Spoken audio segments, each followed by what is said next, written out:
Oh, texting? It can be a battlefront, a mind game, a wonderful tool, or a lethal weapon. But one thing is for sure, it's an art. And just like any art form, there are do's and don'ts. Texting too much, too little, too vague, too direct. It's all a delicate dance. But fear not, because today, we're going to elevate your texting game. Whether it's to enhance your relationships, maintain your self-respect, or simply to avoid unnecessary drama, I got you covered. So, buckle up, ladies. Prepare to step into a world of empowerment, communication, and subtle seduction. As we delve into the sex things you should stop doing when texting men, let's get into it. Number 6. Stop hiding behind LOLs. We've all done it before. We put a haha or LOL after a text we send. If something is funny, by all means, LOL and haha as much as possible. The time we need to stop using these is when we are trying to use it as a buffer against a possible disagreement or rejection. The reason is, it makes you look insecure. High volume men do not like insecure women. They want queens to stand next to them and be confident in who they are and their decisions. So, I know you're asking, well, what do I do instead? Well, that's simple. You need to be confident and direct. Mostly, be willing to risk rejection maturely. I know this sounds horrible to some of you, so let's go through an example. I know some of you are saying, well, that's not bad. And you are correct. It isn't horrible. The issue is we, as humans, fixate on negativity before we look at positivity. Also, this text message can come off as confusing. Are you asking him to join or are you joking? High volume men aren't going to spend time trying to figure out what you meant. So it's just easier to be upfront and direct and take the guessing for them out of your text messages. Knowing this, let's re-examine the text example.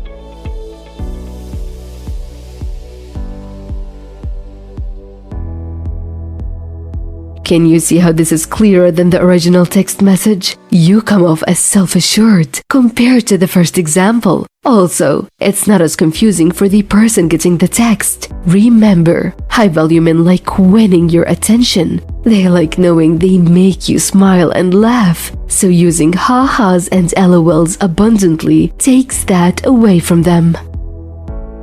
Number 5. Stop pursuing him and make him pursue you in conversations. I'm not saying you should never text first. I'm saying you should primarily let the man you like start text conversations first. Again, primarily. High-value men like to chase. It's all about ego at first. But we, as women, don't want them to want us for arm candy. We want their emotional attraction, not physical attraction or ego-induced attraction. So in the beginning of a relationship, you have to give men space to pursue you. Otherwise, the man will know he already has conquered you, and the curiosity or excitement he felt at first will dwindle away and drive him off. So, ladies, don't waste your time trying to figure out if he likes you or not. Let him prove it to you. There are a few caveats to this, so I'm going to break this down by age groups. It's not to say anything negative, but 20-something men grew up with smartphones and technology. To them, a woman who doesn't instigate a text conversation would be seen as not interested. This is because they have adopted texting as a preferred method to keep in touch with anyone. So if you are interested in a man in this group, go ahead and text first. This isn't going to be a turnoff for them. However, men in their 30s and over look at texting as a way to flirt, make plans, and just keep in touch with a woman. These men didn't grow up with phones attached to them constantly, so they are going to want you to let them take the lead in texting conversations. Number 4. Don't overuse emojis. Seriously, stop overusing emojis. Emoji sprinkled into a text to enhance a flirty text message is brilliant. Sending nothing but the equivalent of modern-day hieroglyphics to men is a complete turnoff. Also, they come across as immature, insecure, needy, or all of the above. Number 3. Stop playing the waiting game on when to text back.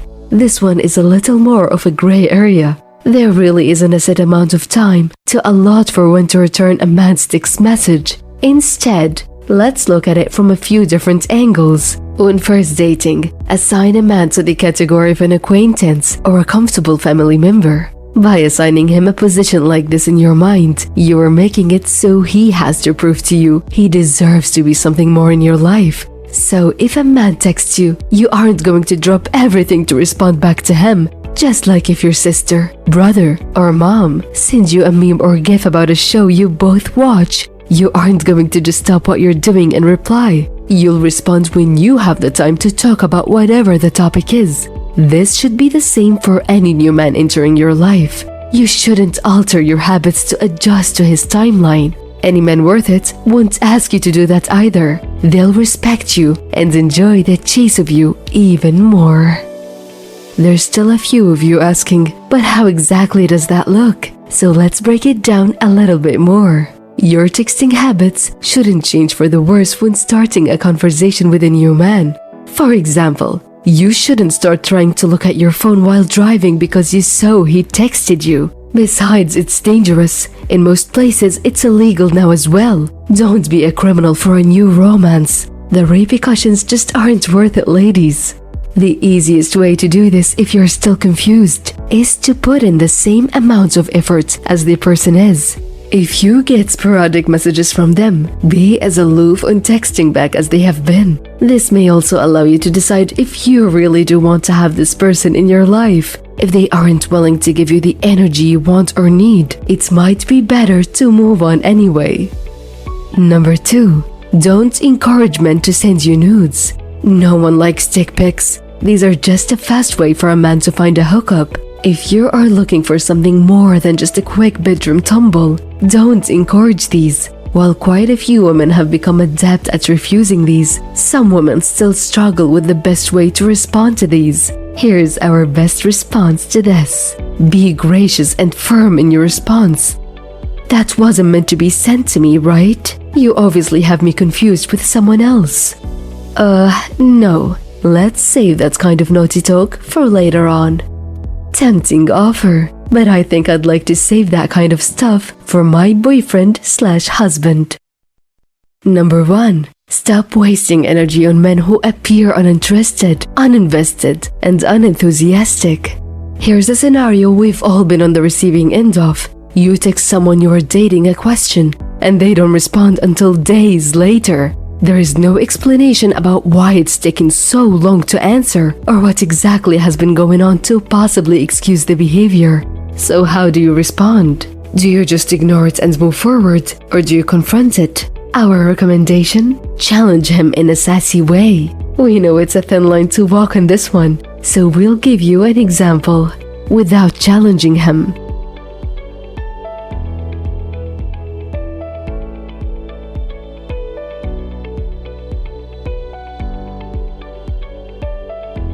This is what most women's responses would look like. We've been taught that we should let things slide and be nice to people. While I'm not saying be nice, there's a way to confront someone on their behavior without it turning into an argument.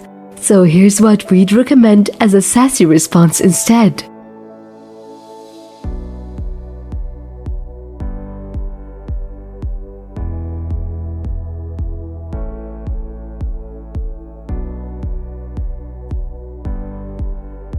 Do you see the difference? Now, after the sassy challenge text message, if he disappears or doesn't respond favorably, you need to move on. He is not a high-value man then. A high-value man that got the second text message would know they have to make time and prioritize you if they want to see you in the future.